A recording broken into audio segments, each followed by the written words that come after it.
নমস্কার বন্ধুরা। তো জেটেড বাংলা ভাষা থেকে আজকে পেডাগজি থার্ড টপিক শিশুদের ভাষা বিকাশ অর্থাৎ চাইল্ড ল্যাঙ্গুয়েজ ডেভেলপমেন্ট স্টেজগুলো আলোচনা করব। তো এর আগের দুটো ভিডিওগুলোতে যেখানে LSRW স্কিল এবং যে আত্মীকরণ এবং শিখন যেটা ল্যাঙ্গুয়েজের লার্নিং অ্যান্ড অ্যাকুইজিশন সেই পার্টটা ডিসকাস করেছি। তো আজকে দেখো শিশুদের কি করে ভাষা বিকাশ হয় এবং কোন কোন বয়সে কিরকম ডেভেলপমেন্ট হচ্ছে সেটা ডিটেলে আলোচনা করব। প্রথমে দেখো এখানে একটা ছক দেওয়া আছে যেখানে বয়সসীমা দেওয়া আছে, স্তরের নাম অর্থাৎ স্টেজ এবং কিছু ক্যারেক্টারিস্টিক দেওয়া আছে। এই পার্টগুলো ভালো করে ক্লিয়ার করে নাও কনসেপ্টগুলো, যাতে যেমনই কোশ্চেন থাকুক সেগুলো থেকে ইজিলি অ্যান্সার করতে পারো। বয়সসীমা দেখো, শিশু এবার জন্মানোর পর 0 থেকে 6 সপ্তাহ তখন কি হয় আমরা দেখি কেবল সদ্যজাত শিশু তখন কি তারা সবকিছুতেই কান্নার মাধ্যমে বোঝায়, অর্থাৎ ক্রাইং। সেই স্টেজটা কি হয়, ক্রাইং, কান্নার মাধ্যমে। সেটাই কি হয়, শিশুর যোগাযোগের প্রথম কিন্তু প্রাকৃতিক মাধ্যম। শিশু যে মাকেও কিছু বোঝাবে, তো সেক্ষেত্রেও কিন্তু শিশু ওখানে কান্নার মাধ্যমেই বোঝাবে।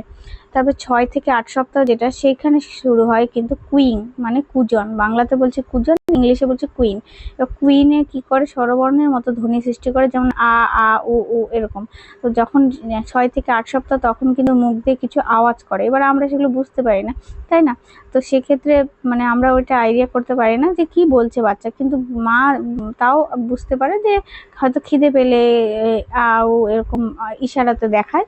তো সেইটা কিন্তু 6 থেকে 8 সপ্তাহে এই কুইং বা কুজনটা হয়, যেখানে স্বরবর্ণের মতো ধ্বনি সৃষ্টি হয়। তারপরে নেক্সট দেখো 6 থেকে 10 মাস। সেই 6 থেকে 10 মাস সময়টাতে কি করে, ব্যাবলিং। পরের স্টেজটার নাম হলো ব্যাবলিং। স্টেজগুলো ইম্পর্টেন্ট, স্টেজগুলো দিয়ে প্রশ্ন থাকে। তো কখন কোন সময়ে হয়, 6 থেকে 10 মাসে ব্যাবলিংয়ে এবার দেখো শিশু তখন অলরেডি কুজন কুইং করতে শিখে গেছে, সরিয়ে সরিয়ে এরকম ভাবে স্বরবর্ণের কিছু ধ্বনি উচ্চারণ করছে, তার সাথে এবার ব্যঞ্জন বর্ণ এবং স্বরবর্ণের কিছু মিশ্র ধ্বনি, তখন কিন্তু মা মা, দা দা, বা বা এরকম উচ্চারণ করে। তখন কিন্তু যখন 6 থেকে 10 মাস হয়ে যায় বাচ্চা, তখন মা মা এই কথাগুলো উচ্চারণ করতে পারে। তো সেই স্টেজটাকে যখন এই উচ্চারণগুলো করছে তখন সেটাকে আমরা কি স্টেজ বলবো, ব্যাবলিং বলবো, ব্যা ব্যা এরকম করা। তারপর দেখো 1 থেকে 1.5 বছর, অনেকটাই বড় হয়ে গেছে, সেখানে অলরেডি বাচ্চা কিন্তু বলতে পারবে। তখন ওয়ান ওয়ার্ড স্টেজ বা একটা শব্দ স্তর, সেটাকে একটি শব্দ দিয়ে সম্পূর্ণ বাক্য প্রকাশ করার যে চেষ্টা, সেটাকে হলো ফ্রেজ বলে। সেটাকে কি বলে, হলো ফ্রেজ। যখন বলে যে মা খাবো খাবো ভাতু এরকম বলে, কিন্তু তখন বোঝাতে চায় যে, তখন মা কিন্তু বুঝে যায় যে পুরো বাক্যটা না বলেও কি বলতে চাইছে। তাহলে 1 থেকে 1.5 বছরে আমরা দেখতে পাই ওয়ান ওয়ার্ড স্টেজ, যেখানে একটা শব্দ প্রয়োগের মাধ্যমে পুরো বাক্যটা প্রকাশ করার চেষ্টা, সেটাকে হলো ফ্রেজ বলে। 6 থেকে 10 মাসে ব্যাবলিং করছে, ব্যা ব্যা বলছে, ব্যঞ্জন বর্ণ এবং স্বরবর্ণের মিশ্র ধ্বনি, তখন মা মা, দাদা যে কোনো ডাকগুলো ব্যবহার করছে। তারপরে দেখো 1.5 থেকে 2 বছর, অলরেডি তখন কিন্তু কথা পুরোপুরি বলা শিখে গেছে, তখন কিন্তু 2 ওয়ার্ড স্টেজ বা টেলিগ্রাফিক, এইটাকে বলি টেলিগ্রাফিক স্পিচ। টেলিগ্রাফিক স্পিচ থেকে কোশ্চেন থাকে যে এই টেলিগ্রাফিক স্পিচটা কখন শুরু হয়। তো 1.5 থেকে 2 বছরের মধ্যে কিন্তু এই টেলিগ্রাফিক স্পিচটা চলে আসে, যেখানে দুটো শব্দের ছোট বাক্য উচ্চারণ করে। জল দাও, মা আসো, মা এদিকে ওদিকে যাব, মা খাবো, এরকম করে দুটো বাক্য যখন উচ্চারণ করতে শুরু করে তখন 1.5 থেকে 2 বছরের মধ্যে। আর ওয়ান ওয়ার্ড স্টেজ যেটা, সেটা 1 থেকে 1.5 বছরের মধ্যে, সেখানে শুধুমাত্র একটা শব্দ ইউজ করে, দুদু এরকম করে বলেই, ভাতু এরকম করে বলে কিন্তু বলে। তাহলে বাচ্চার এই ক্ষেত্রে কি হয়, ওয়ান ওয়ার্ড স্টেজ যেটা, সেটাও ইম্পর্টেন্ট। আর 2 ওয়ার্ড স্টেজ বা টেলিগ্রাফিক স্পিচও বলি এটাকে, ব্যাবলিং দেওয়া। তো এই স্টেজগুলো ভালো করে দেখে রাখবে যে কখন কোন বয়সে এই স্টেজগুলো হচ্ছে। তো এটাই বললাম যে যখন 0 থেকে 6 সপ্তাহ তখন ক্রাইং, কান্না, এটাই যোগাযোগের প্রথম মাধ্যম। 6 থেকে 8 কুজন বা কুইং করে, সেখানে কিন্তু স্বরবর্ণের মতো ধ্বনি সৃষ্টি করে, অ আ এরকম। তারপর ব্যাবলিং করে 6 থেকে 10 মাস, যেখানে মা দাদা। আর 1.5 বছরের মধ্যে ওয়ান ওয়ার্ডস একটা করে শব্দ বলা শিখে যায়। আর 2 বছরের মধ্যে কিন্তু টেলিগ্রাফি স্পিচ চলে আসে, যেখানে জল দাও, মা আসো, মা খাবো এরকম করে আওয়াজ করে। এবার দেখো এখানে একটা পিকচারের মধ্যে দেখানোর চেষ্টা করেছি শিশুদের ভাষা বিকাশের বিভিন্ন পর্যায়গুলো, এই যে আমরা কেবলই আলোচনা করলাম। ছবিতে দেখো এটাকে প্রি লিঙ্গুইস্টিক স্টেজও বলতে পারি, যখন ভাষা লিঙ্গুইস্টিক কি ল্যাঙ্গুয়েজ আসেনি, তখনও ভাষা আসেনি, কান্না করছে শুধুমাত্র। আর তারপরে কুইং পরেরটা আসলো। তাহলে এক্ষেত্রে দেখো অ আ এরকম করছে, আওয়াজ করছে। তারপরে ব্যাবলিং পর্যায়ে যেটা, তখন দা দা এই যে এরকম করছে। তারপরে ওয়ান ওয়ার্ডেও তাই, দুধ কুকুর এটা দেখে বলছে। যখন 2 ওয়ার্ড স্টেজ চলে আসলো, 18 থেকে 24 মাস বা 2 বছর সেটাকে টেলিগ্রাফিক, মা চলো গাড়ি নেব, এরকম। আর বহু শব্দ তারপরে 3 বছরে তখন সব কথা বলতে শিখে যায়। আমি খেলতে যাব, একটু অনেক বাচ্চা হয়তো উতলানো কথা বলে। তো সেক্ষেত্রে যেমন আমাদের স্কুলে মানে কিছু কিছু বাচ্চা যেমন ছোট নার্সারিতে এবার বলছে গো টু টয়লেট, এবার তুমি বুঝতে পারবে না গো টু টয়লেট মানে কি, তার মানে গো টু টয়লেটটাকে বলতে পারছে না, দু টু টয়লেট এরকম। তো সেই ক্ষেত্রে তাদের কিন্তু অনেকটা তোতলানো ভাব থাকলেও কিন্তু বোঝা যায়। তো এক্ষেত্রে এই বয়সগুলো ভালো করে দেখে রাখলে কিন্তু শিশুদের যে ভাষা বিকাশের বিভিন্ন পর্যায়গুলো ভালো করে কনসেপ্টটা ক্লিয়ার হয়ে যাবে। তো babbling, 1 word stage, 2 word stage, multi word স্টেজগুলো ভালো করে দেখে রাখতে হবে। এরপরে দেখো ভাষা শেখানোর পদ্ধতি, language teaching methods and approach. এটাও তারপরের টপিকটা, যে কি করে শিশুদের ভাষা শেখাবো। তো দেখো এখানে কয়েকটা পদ্ধতি আছে, তার মধ্যে বলেছে ব্যাকরণ অনুবাদ পদ্ধতি, অর্থাৎ গ্রামার ট্রান্সলেশন মেথড, GTM। এই গ্রামার ট্রান্সলেশন মেথডটা খুবই আসে পরীক্ষাতে। তো গ্রামার ট্রান্সলেশন মানে কি, আগেকার আমরা এখনো দেখবে অনেক সময় কি করি, মানে এখন ক্ষেত্রে অনেকটা তাও পরিবর্তন হয়েছে, কিন্তু বেশিরভাগ ক্ষেত্রে ওই মানে বাংলা উচ্চারণ করে, মানে আমরা ইংলিশ থেকে বাংলা কনভার্ট করি, তারপরে মানে পড়ি, তারপরে বুঝি। এরকম পুরো মানে প্রাচীনতম হিসাবে এই প্রত্যেক মাতৃভাষার মাধ্যমে দ্বিতীয় ভাষা শেখানো হয়। মানে আমি যদি ইংলিশ শিখতে চাই তাহলে আমি আগে কি করবো, বাংলাতে যদি সেটা ট্রান্সলেট করি, দেন ইংলিশে আমি বুঝতে পারবো যে এটা আসলে এটা মানে। এবার ডাইরেক্ট কিন্তু আমি ওভাবে ইংলিশ যে মানে বুঝতে পারবো না। তো আমাদের সেটা ব্যাকরণ অনুবাদ পদ্ধতি বা গ্রামার ট্রান্সলেশনের মাধ্যমে ট্রান্সলেট করে করে আমরা এটা শিখি। এটা একটা প্রাচীনতম পদ্ধতি। আর এটা কি করা হয়, মাতৃভাষার মাধ্যমে দ্বিতীয় ভাষা শেখানো হয়। নিয়ম কি, মুখস্থকরণ এবং লেখার উপর জোর দেওয়া হয়, কথন এবং শ্রবণে অবহেলা করা হয়। এবার গ্রামার আমরা দেখবে অনেকেই বেশিরভাগ ক্ষেত্রে স্পোকেন ইংলিশটা আমাদের কিন্তু অতটা আসে না, কিন্তু লিখতে যদি দাও তাহলে অনেকেই সুন্দর মানে একটা প্যারাগ্রাফ বা বিভিন্ন রকম এসেগুলো লিখে ফেলবে। কেন, এখানে প্রচুর পরিমাণে আমরা ছোটবেলা থেকেই গ্রামার, ভার্ব থেকে শুরু করে নাউন, প্রোনাউন, যেগুলো পার্টস অফ স্পিচের বা টেন্স বলো, যে পার্টগুলি হোক, ভয়েস, এই পার্টগুলো আমরা প্র্যাকটিসের উপর এই নিয়ম বা সেন্টেন্স ফর্মের ক্ষেত্রে সাবজেক্ট, ভার্ব, অবজেক্ট এইভাবে করে ফর্ম করে করে কিভাবে কি করব। তো সেক্ষেত্রে আমরা গ্রামারগুলো কি করি, মুখস্থ করে যাই। এবার দিনের পর দিন যদি মুখস্থ করে প্র্যাকটিস করতে করতে করতে করতে আমাদের ওটা লেখার ধারণাটা অভ্যেস হয়ে যায়। তো লেখার উপর কিন্তু এটা জোর দেওয়া হয়।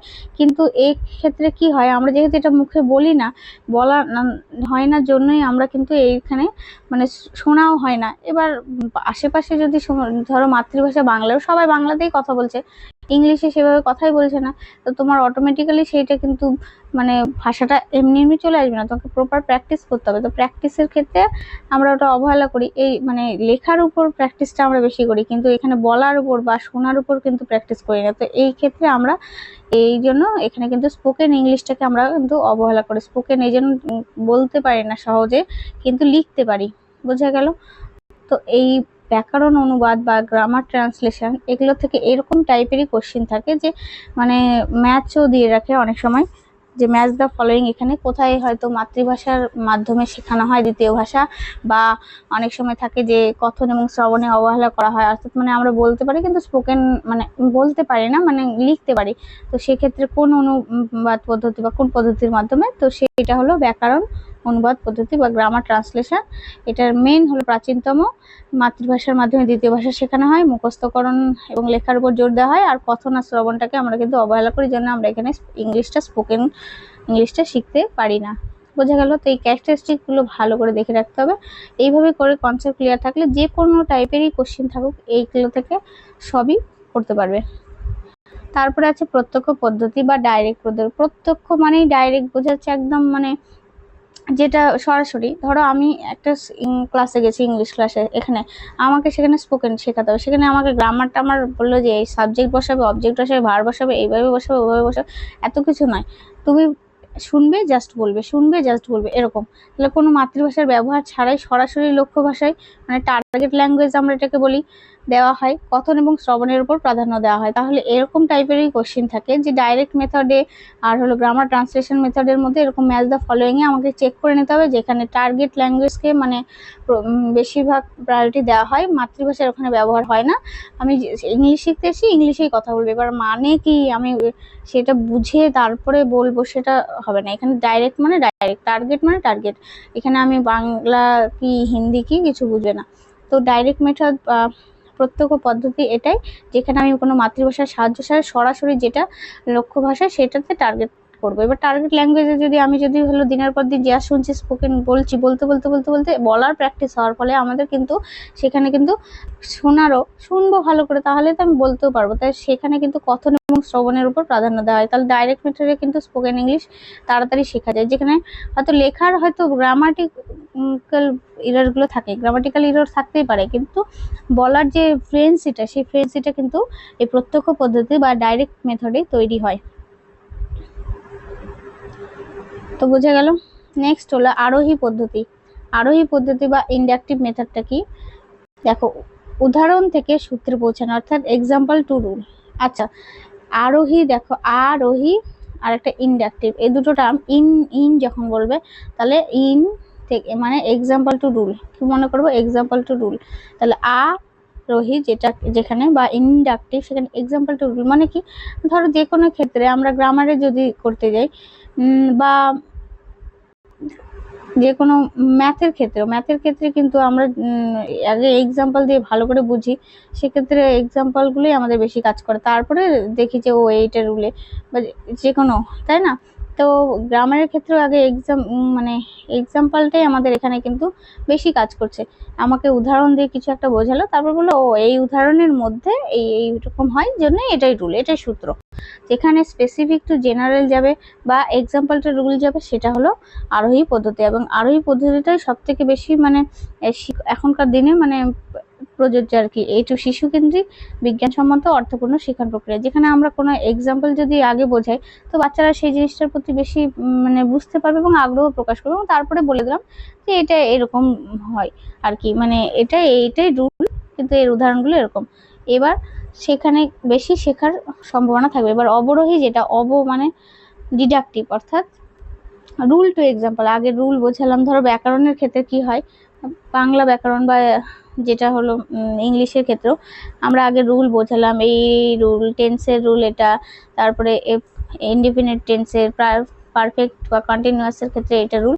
সেই রুল ফলো করে আমি এক্সাম্পল গেলাম, তখন জেনারেল থেকে স্পেসিফিক যখন যাব, তখন সেটাকে বলবো ডিডাকটিভ মেথড বা অবরোহী। সূত্র থেকে উদাহরণের দিকে যাওয়া, এটা শিক্ষক কেন্দ্রিক এবং মুখস্থ, মানে রুল আগে যদি বল, রুলটা মুখস্থ না করলে তোমার ধরো সেখানে আমি তো মুখস্থই করতে হবে বেশিরভাগ রুল, কিন্তু আমাদের অত মনে থাকে না। সূত্র দেখবে বড় বড় নিউটনের সূত্র থেকে শুরু করে সবকিছু অত মনে থাকে না, তো আমার সেটা বাধ্য হয়ে মুখস্থ। কিন্তু এক্সাম্পল উদাহরণ যদি দেওয়া হয়, সেক্ষেত্রে এটা বেশি মনে থাকে যে ও এইটা বলেছিল, তার মানে ধরো একটা যদি বলে যে এরোপ্লেন যে নীতির উপর কাজ করছে, বা ফিজিক্সের ক্ষেত্রে যে কোনো বলছে, তো সেক্ষেত্রে আমার এরোপ্লেনটা মনে হবে যে ওর অ্যাক্টিভিটিটা ওর ইয়ের সাথে দেখে আমি করতে পারবো। বা যে কোনো ধরো উদাহরণ যদি দেয়, দুটো সমসংস্থাঙ্গ উদাহরণ, যে পাখির ডানার ক্ষেত্রে বা সেটা কেমনভাবে কাজ করছে, সেক্ষেত্রে আমাদের কিন্তু উদাহরণটা বেশি মনে থাকবে। যদি বলে মুখস্থ করে রুল হিসাবে তারপরে আমি এক্সাম্পল দেবো, সেটা অতটা এফিসিয়েন্ট হয় না। শুধুমাত্র এগুলো গ্রামারের ক্ষেত্রে, যেগুলো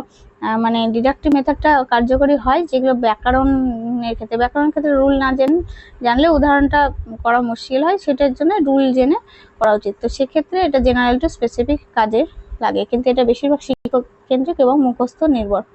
তো আশা করি অবরোহী এবং আরোহী যেটা ক্লিয়ার হলো, যে একটা মনে, আর এখান থেকে বেশি কোশ্চেন আসে, ইন্ডাকটিভ ডিডাকটিভ থেকে খুবই কোশ্চেন আসে। তো এক্সাম্পল টু রুল যেটা, সেটা হলো ইন্ডাকটিভ, আর ডিডাকটিভ হলো যেটা রুল থেকে এক্সাম্পল।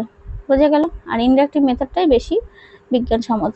নেক্সট হলো যোগাযোগমূলক ভাষা শিক্ষকতা অর্থাৎ কমিউনিকেটিভ ল্যাঙ্গুয়েজ টিচিং সিএলটি আধুনিক এবং সর্বাধিক এখনকার সবল পদ্ধতি, যেখানে মানে যোগাযোগের উপযোগী ভাষা ব্যবহারের দক্ষতা তৈরি করছে। এখানে আমরা কমিউনিকেশনের মাধ্যমে কিন্তু বেশিরভাগ দেখো যে কোনো ল্যাঙ্গুয়েজই আমরা যেমন নিজেদের মাতৃভাষা আমরা তো আর শুনে যেটুকু শিখলেও যতটা বেশি কমিউনিটির সাথে চলাফেরা করি অনেক কিছু তাদের কাছ থেকে নিই, তো এর ফলে আমরা সেটা কিন্তু বেশি আমাদের দক্ষতা তৈরি হয়। এবার ইংলিশের ক্ষেত্রে যদি সেই আশেপাশে আমি যদি ইংলিশ যাদের সাথে ইংলিশে কথা বলছি এবার তাদের থেকেও কিন্তু কিছু ল্যাঙ্গুয়েজের কিছু টার্মগুলো কিছু নিতে পারি, তার ফলে সেটা কিন্তু দক্ষতা তৈরি হয়। বোঝা গেল?